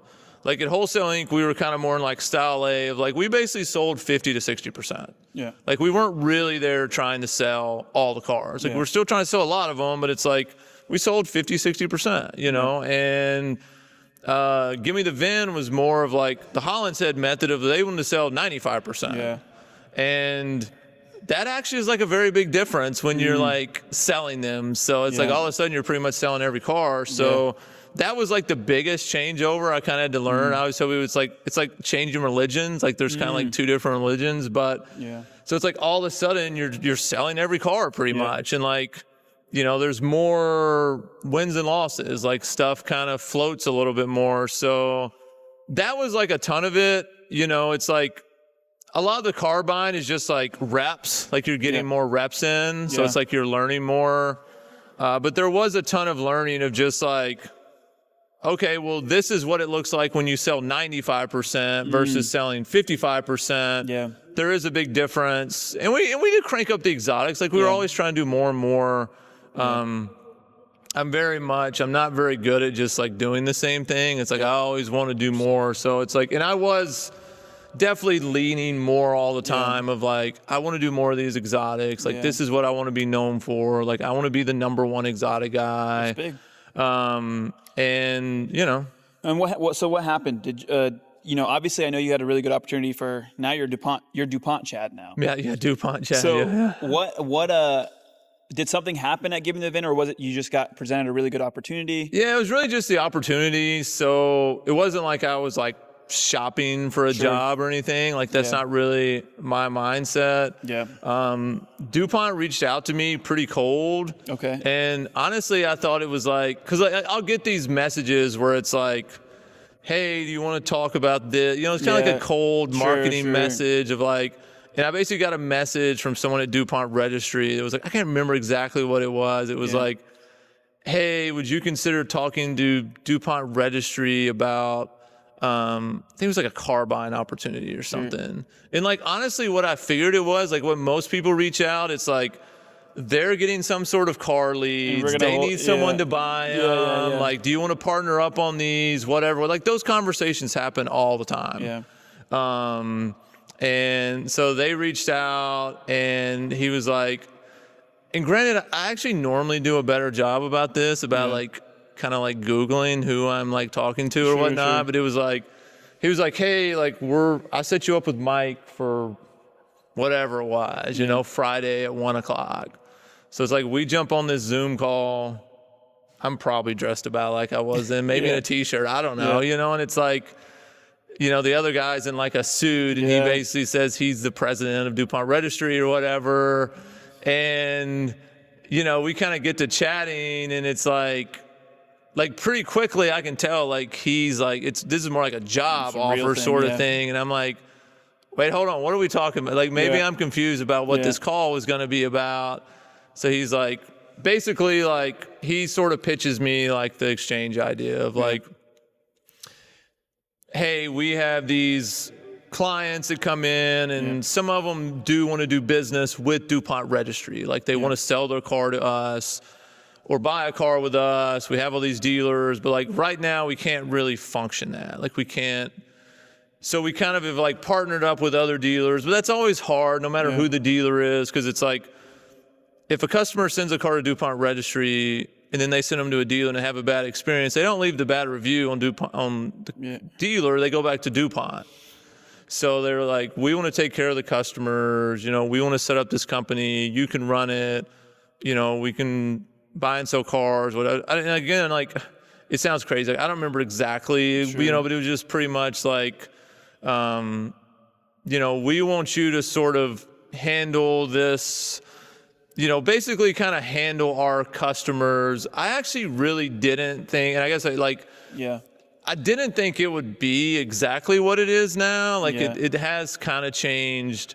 But it was more so like, you know, like, hey, like, it was like, you know, and it was like I was a full commission buyer. So it was more like hey, you have a salary, and hey, you have benefits, and like, hey, you're going to be involved in some of the media stuff. You know, it's like, but it was like, there was still some function of like, hey, you're still going to be buying and selling some cars. Like, I thought it'd be a lot less. You know, you're going to be helping us take care of these customers, but also like, we want you to help us with some of this media stuff and some of this and whatever. And it was like, I tell people all the time, like, I was probably the perfect target because like I grew up, like I was like a DuPont Registry kid, like with the posters and the magazines and like I know not everybody's like that, but like I was. So it's like, oh man, like working for DuPont, like to me that did mean a lot. It probably wouldn't for a lot of people. Like he may not know who DuPont is, you know, it's like, but for me it was like, it was like a really hard situation because like, I really did enjoy my time at GMTV, and like I had a lot of good friends there. Like I still talk to a lot of them. Like I want them, you know, like it's like I wasn't really looking to do something else, but it's also like, oh man, this is like a totally different opportunity that like I did want to do again. It's like, you know, I'm going to be a CEO and like I get to run this company and I get to make the decisions and like I'm going to have equity and like, you know, it's just a totally different thing to just being like a commission car buyer, which was fine. But it's like, I didn't really want to do, I mean, I did know I didn't want to do that forever. And like I'd even told them that of like, I do want to do something more like I was doing. I do like that. I do like having teams and like kind of doing that sort of thing. So what's the spread now at DuPont? Obviously they have their own base. You also probably came in with something and you have like your own team. How is it like, hey, 30% of our cars are just, they come from DuPont already, and then I have my own teams, and this is from private party, like? Yeah, I mean, it's hard to tell, like, who, like, exactly where they come from. I mean, I can tell you, like, and it's, like, nothing against them. It's just, like, we are the car. You know, it's like, most of them feel like they're more sourced from, like, the buyers or, like, sort of like my side or whatever. But there's definitely some that come from DuPont. I mean, there's definitely, like, still leads and whatnot. And there's definitely people who sell to us because we are DuPont. I mean, DuPont Registry has been around 40 years and it has a really good name. And so I don't know exactly what the breakdown is. Like, it definitely really helps. I was talking to like our president the other day, and that's like, we were talking about, you know, last year and it was good and all this. And I was like, it was a good merge that worked out. It's like, you know, your brand works well with what I want to do and what my team wants to do. And like, people do really trust DuPont. Like they want to sell us cars. So it's like, it definitely benefits. I mean, I don't know what the breakdown, maybe it is like 50-50. I mean, like, you guys had a good year. You guys did over $1 billion. You did over $1 billion, So kind of nuts. It was pretty nuts, Over 9,700 units. Yeah, I think it was like 9,800, How'd that feel? Obviously, I know you said earlier you want to be the #1 exotic buyer. Yeah, I mean, it was really good for the first year. So like originally when we kind of like laid it out, like I said, it did sort of change kind of early. So like, you know, kind of towards a couple months in when it was like under the realization it was going to be a little more buying and selling and a little more wholesale and that sort of thing. It's like, I remember we said, like I was in Miami and we were kind of like doing all these like projections and like whatever. And it's like, I can't remember the goals, but I want to say it was more like the first year was like 500 million. The second year was like 750. And the third year was like $1 billion. And, or maybe it was like 400, 800, I don't know, something like that, but something definitely more like that. And I can remember like riding around with like Antoine's like the CEO of the DuPont Registry Group. And I don't remember who I was, but I was riding around with a few of them. And I was like, I don't know, I think we could do $1 billion. I think we could do $1 billion this year. And they're like, what? And I was like, yeah, I do think it's doable. Like it'd be hard, but like, we can do it. You know, we could do it. Like it really is doable. Like I could see the roadmap to it. And like, I don't want it to come off like they kind of just laughed at me, but like sorta, like it was just like, chill, like, you know? And so I knew it was a big number. But I really did think we could do, like there was a part of my brain, it's like, doing the math, it's like we could get there, like we could do it. And so what's the goal this year? Well, we had that meeting, you know, and then Antoine's like, oh, it's easy now, just double it every year. So it's like $2 billion. It's not quite that much. I think we ended up at like, there's I think I think it's like 1.8 is what we settled on. What is it? How are you guys going to get to 1.8 this year? Are you guys going to do anything differently, or like what's going to be different this year that's going to help you to get that? Yeah, so it's like always like I'm like very much like a constant, like I always say tweaker, which makes it sound like I'm on drugs or something, but it's like not that. It's like just constantly like changing things. Yeah. So it's like, to me, it's like we always have to be like kind of playing around with how we're buying the car. Like you have to, it's basically a sourcing question. Yeah. Like you have to source $1.8 billion of cars. Yeah. So it's like you're gonna have to figure out how to source more cars. Yeah. To me, it's like there's like a lot to it. It's like it is buyers. Like you need buyers, but it's also not just like I can't just hire twice as many buyers and do double the business. Like that doesn't work. So it's like we have to be better at selling them. You know. We do need to hire a few people, get better at sourcing them, you know, change the way we sell them a little bit. Like, it's like you can't, to me, it's like if you're doing the exact same thing. So it's like for us this year, I want to keep doing the Manheim thing and I want to sell more cars at Manheim. But also I am realistic to the point of like, some people that want to buy cars from us don't buy cars from Manheim. Even a lot of dealers that buy from us don't want to buy cars at Manheim. Yeah. And that's okay. Most do, but there is some that don't. Yeah. And even for us, like we sell a lot of cars at Manheim that like aren't exactly what they normally sell, and they're great. Like I've sold at Manheim a long time, and like I'm, you know, I'm pro Manheim. Like I just am. But there is some cars like, okay, maybe these shouldn't be sold at Manheim, and like some of it is like kind of filling the gap of like, I do want to sell a lot of these cars at Manheim still, but I want them to park inside here. They don't belong outside in a parking lot. So it's like, you know, part of the building is like, we want to put the Manheim cars in here. And then we launched DuPont Registry Live, which is our own site, which part of that is, you know, one, we can sell some cars to these dealers and stuff that don't want to buy at Manheim, but two, there is a lot of people that want to sell us cars or do business. If you walk around and turn back on, just kind of like walk over there. There we go. And, you know, a lot of them do just straight sell us the cars, but some do want us to run the cars for them. That's pretty tough at Manheim. Like it's not really set up for that. Sure. But on the auction side, like consignment's a little more doable. It's like if a dealer wants us to run cars or partner up or run cars or a consumer or a client, whatever, great. So it's sort of like solves a couple issues of like, okay, here's a new way to get cars. Like I think we will buy some cars for live we wouldn't buy otherwise. We'll get some consignment cars we wouldn't do otherwise, or partner cars or whatever. And it's just sort of maybe like bring some eyeballs to like different people that don't pay attention to what we're doing at Manheim, So it's like, it's not really a replacement. It's like, if we want to do more, like, I'm not sure we can do 1.8 at Manheim. Maybe we can, but maybe we can do 1.2 at Manheim and do 600 on live, or we can do 1.3 at Manheim and 500 on live or something like that. That's kind of how it works in my brain of just like, we kind of got to like vary this up and kind of try some new things. And it doesn't always work. I mean, sometimes, but it's also fun watching you guys try too. It'll be good. That's awesome. All right. I got some quick questions to finish up the podcast. Okay. Whatever comes to your mind first. Easy ones. How do you guys value your cars? Do you guys use like vAuto, MMR, AccuTrade? Do you guys use a certain system? So we use AccuTrade. Nice. I've used it for a while. I do like it. Like I'm very clearly like, people ask me this like on forums and Facebook all the time, and I'm like, yeah, we use AccuTrade and I'd recommend it. Oh, I think it's a good program. You know, within the AccuTrade, you're looking at a bunch of different stuff. Like Manheim's still in there.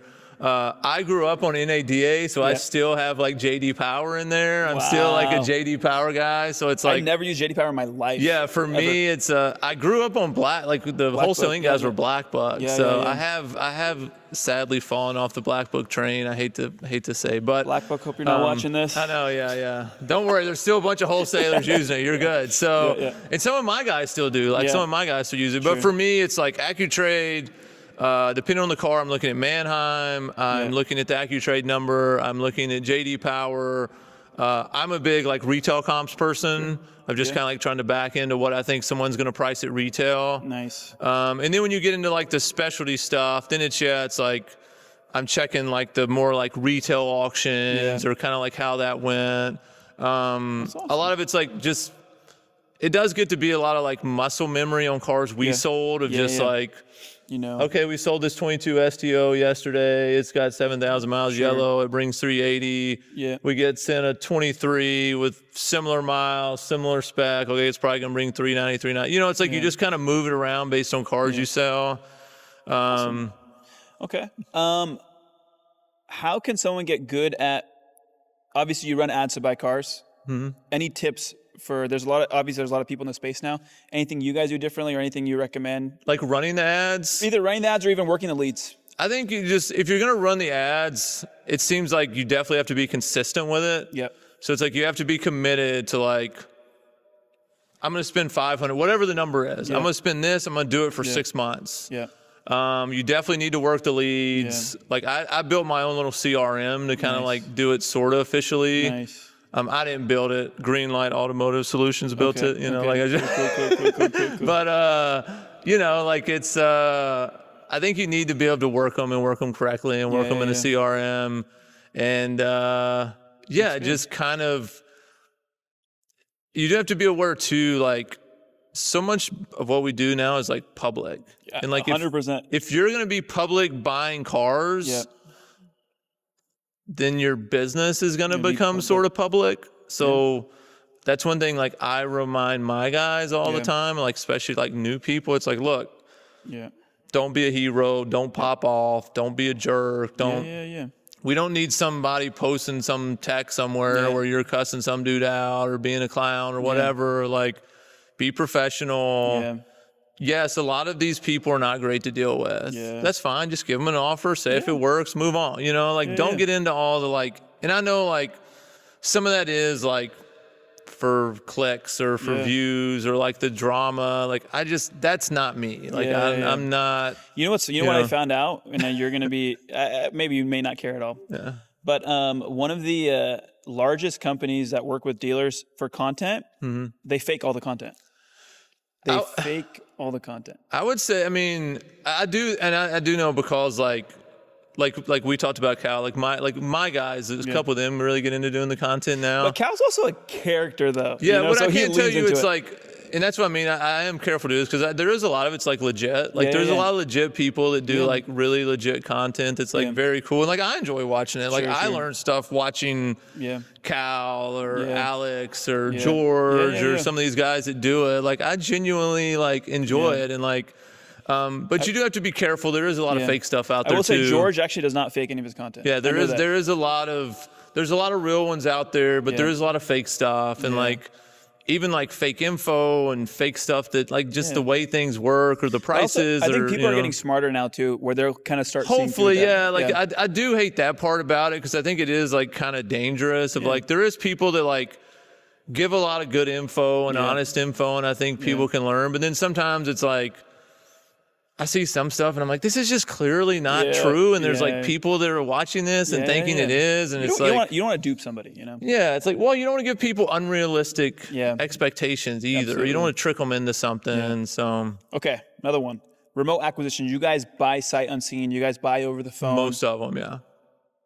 Any advice on, I know you have a high risk tolerance. Some dealers they will only buy the car if it's there in front of them.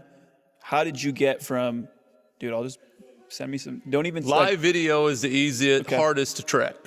Okay. So it's like But even then, so like for instance, as an example, some of the dealers will be like, well, what if I misframe or what if this panel? It's like that's just gonna happen. Okay. Like you're gonna have to have a risk tolerance of stuff going wrong. So if you're buying them remotely, stuff is gonna go wrong 100%. You're gonna miss a frame call. You're gonna miss paint work. Somebody's gonna describe a car. Yeah. For us, like it sounds stupid, but I always tell our people like it's very much on feel. Yeah. Like most of the time, deals that go wrong when you really go back to the buyer, it's like they felt off a little bit. It's like if the person is very genuine and very forthcoming with information, like you're probably good. Yeah. If they're kind of weird and the pictures are kind of weird and they're kind of questionable about stuff, like that's probably not the best car to buy. But even if you do all that, you're still gonna have problems. Amazing. Try to get pictures. We don't always. A lot of it becomes like risk tolerance and who you're dealing with. But like, try to get good pictures. Try to get videos. And when it comes down to like, if you're really trying to make or break, like, like FaceTime is hard to track. Make the guy FaceTime you, make him show you the car, make him start the car, make him show you the dash, make him walk around it. Like, it's really hard to track. Like pictures, I can take a trash car and make it look good in a picture. And even in a video, but a live video is pretty hard to track. Like, it really is. Like, it's kind of like, you're going to get to see what the car really is. And like, you know, I love it. All right. You can ask for the inspections and stuff, like depending on how safe you want to be, but that also is going to limit. If you're going to say you're going to get somebody to PPI every Lambo you buy, I see what these guys do. I don't know if you do this or not, but for instance, they won't make an offer if they don't have the VIN number. Obviously, I know the VIN number is important, but what they do is like, they'll have a really good lead. They know, like, they have the year, make, model. Like, they have enough information to give a soft offer. But they're like, oh yeah, just when you send me the VIN, just let me know. And I see because I would say my guys are more like, I would, like, if you just sent me a car and we're like, hey, what's this worth? I'd just be like, $350K subject to clean Carfax and VIN and 18 other things, sure. And what ends up happening I would say most of my guys are like that. It's like, I would guess if you sent a car to my team, you'd be hard to get a bid without a VIN. So in the sense, what I see happening is they get lazy on getting the VIN, and then when they end up falling with the customer, they already sold it to somebody else. Right. So, you know what I'm saying? So when we were like setting up the lead system, there was like, and I think we did flip it back now because like we were getting enough leads, but at first, I always wanted them to get the VIN, and they were like, well, you're going to really limit how many leads you get. So then we like, for a long time, like you could send me a car without sending the VIN number. And like I said, I think we eventually did flip it back. I don't, if you went on there today, it may make you give the VIN, but same thing, like you'll get more leads. And like early on, it's probably worth trying to dig those VINs out of people, but that is also a risk. It's like if somebody sends you the car to, you know, Car Trackers or whatever, and you're like, I'm not bidding without the VIN. Maybe he sends a DuPont Registry, and maybe we hit him without the VIN. And maybe that just engages him enough to close the deal. You know what I mean? You can always get the VIN after. Like, you can still always get the VIN. You're not going to buy the car without the VIN number. I tend to like push my guys. So I mean, I'm very much more on the like fade to the aggressive side, fade to giving the customer. Like, I don't like. There's also a very big rule of thumb out there from a lot of people that are like, I'm not going to give a bid until they tell me what buys the car. That's what a lot of people do.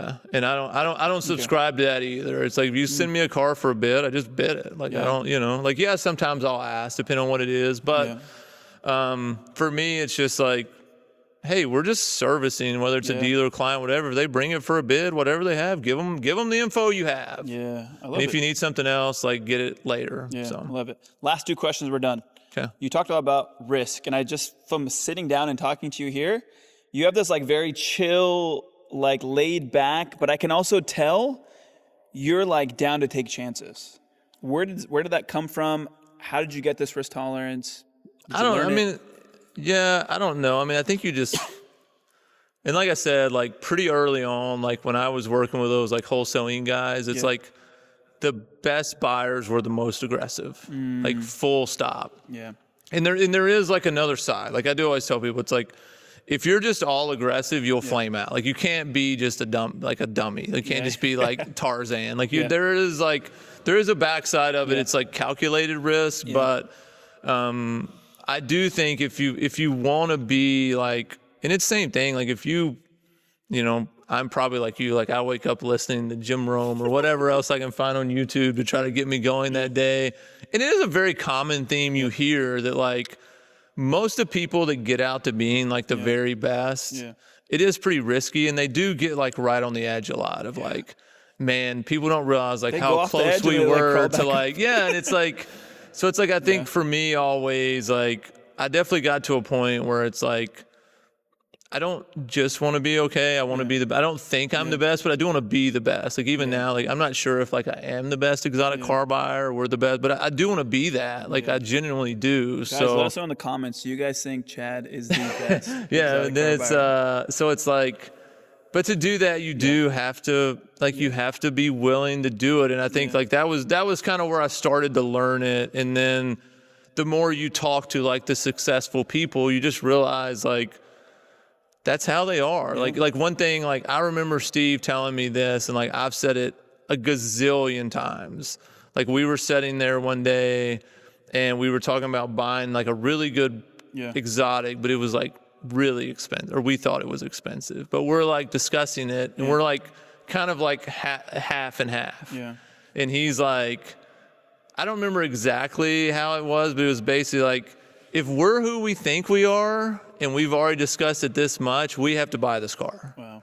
Like that's just part, like, you know what I mean? Like we can't talk the big talk, you know, like you do at some point, you just have to kind of do it. Like you have to jump out there and like, it's like, if I want to sell $1 million cars, like eventually, guess what? I just have to buy $1 million cars. And like, that's, you know, you kind of have to take, you know, it's just kind of part of it. So last question is the same question we end all the podcasts with. So there's this phrase I live by. Okay. It's called, it goes, do something today that your future self will thank you for. So you do something today that your future self will thank you for. My question to you is, this could be anything. It could be car related, life related. You can go any which way you want to go with it. Okay. What's something someone can do today that their future self will thank them for? I think mine, the most that I look back that I'm like thankful that I guess like my past self did. I think like definitely there was like some point in my life, it kind of flipped to where like I'm the one responsible. Like if something goes wrong, it's my fault. Like I have to make myself better. It's on me. And whether it's like buying cars, selling cars, working somewhere, running the company, you know, and like I always joke all the time, like that's why I like being a CEO. If something was messed up, it's definitely my fault. I can't blame anybody. Like it was my call. Yeah.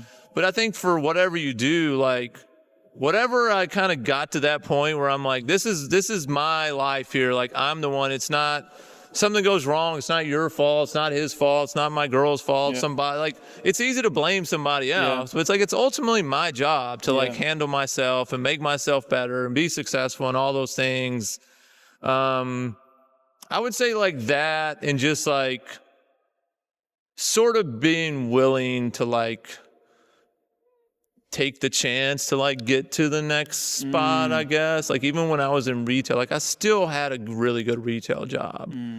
And like when I went from Beeman, like just like rough numbers, like at Beeman, I was basically making like $250K a year. And like when I took the job at Wholesale Inc., they were like, we can put you on a $50,000 a year salary. But it was like in my mind, is it $50,000 a year salary? But I knew people there were making a lot more than $250. Yeah. So it's like, I can do this. Like it's a risk, but like, this is more the lifestyle I want. This looks awesome. I know some of these dudes are making more money than that. And like in my mind, like I can be as good as they are, but it's not, you know, and I don't have to be in a dealership every Saturday. You know, it's like, I don't really work less now, but I can work wherever I want to, which was always my goal. And so, and that's kind of happened a few times. Like there's been a few times where it's like, I'm actually in a really good spot, but it's like some opportunity comes open. It's like, it feels like it's like, oh, I got to take this chance. I got to take the risk. Like, it's like, because if it's almost like when I took this job, it's like, if I don't take it, like, what am I wait? Like, who am I wait? Like I told people all the time, it's like, who am I wait? Like for me, like I said, for everybody, but for me, it's like DuPont Registry is calling me and wanting to do this. If I say no, my hope and Ferrari calls next. Like, who am I waiting on? Like, who do I want to call me? Like, it's like, you know, they want to make me a partner and do this stuff. And like, so it's like, but they are hard decisions. Like they're really hard, and they were hard for me, but it's like, and like, I'm not saying like it's one of those things where you should bounce around all the time. We're saying take chances. But I do think you have to take some chances here and there. And sometimes it's just okay. I mean, I remember even when like part of the reason we did the Rumble On deal was like, two of the guys involved there were like Marshall and Steve, and Steve Berard was like the CFO of like AutoNation. And like, was like worked for Wayne Huizinga. Like he was like a big guy in the car business. And like to me, like working with Steve was like a big deal. And like I remember coming to talk to them about leaving Wholesale, and like I was legit like devastated. Like I could like hardly talk to them even about doing it. I was like devastated. And I remember Steve being like, look, sometimes this is how this works. Like you've been here a long time. Like you've done your job. And like sometimes it's just like a new opportunity comes up, or it's like something happens. It's like most people don't work the same place for like 40 years anymore. It's like just not how it works. So it's like, don't always beat yourself up over that. You know, it's like, this is just like, we're not upset. Like we're much more appreciative of you coming to us honestly and like us figuring this out. Like it's okay. Like we're good. But it did, like, I think about that a lot. Just like, it's like talking to people too. It's like making decisions. And like, I tell people all the time too, even like coming to work here, it's like somebody comes to work for me, like I want them to work here forever. And like, I do have people work for me like a very long time. But also it's like, if one day they get some amazing opportunity to do something else, like my main thing is like, I want them to be better than when they came. And like, I want them to say like, hey, I worked for Chad. It was awesome. He taught me a bunch. And like, I want us to see each other out and like, you know, high five each other. Like one of the wholesalers we work with a ton now, like he runs his own wholesale company. Like he was my sub buyer at Wholesale Inc. Oh, wow. And like, I'm always ecstatic that like he's successful, and like a bunch of people, you know, like that to me is like, you know, it's like you take these risks and sometimes like stuff changes or whatever, but it's like, that's just part of, like, if you want to really do something, like that's kind of it. And like, and I try to always appreciate that as like a boss too. It's like all the people who came to work for me, it was a risk. And it's like, coming to Lebanon, you know, Tennessee was I mean, legitimately, it's like, you know, people have like moved here to work, and like I really do like take that serious. It's like they took a risk on us. So. Well, Chad, I really appreciate your time. By the way, guys, the reason this interview happened, I called Chad. I don't know if we spoke on the phone or we were just texting each other. I wanted him to speak at the conference. I know it's very difficult for you to travel. Still might try to do that, but we'll see. If we can, we will try our best. But he was gracious enough to invite us over to the new facility. We really appreciate your time. Yeah, thank you. We're going to be watching you go 1.8, maybe 2. We'll see this year. We'll see, hopefully, yeah. And we might see him in May in Orange County, California. If you guys haven't subscribed yet, make sure you subscribe.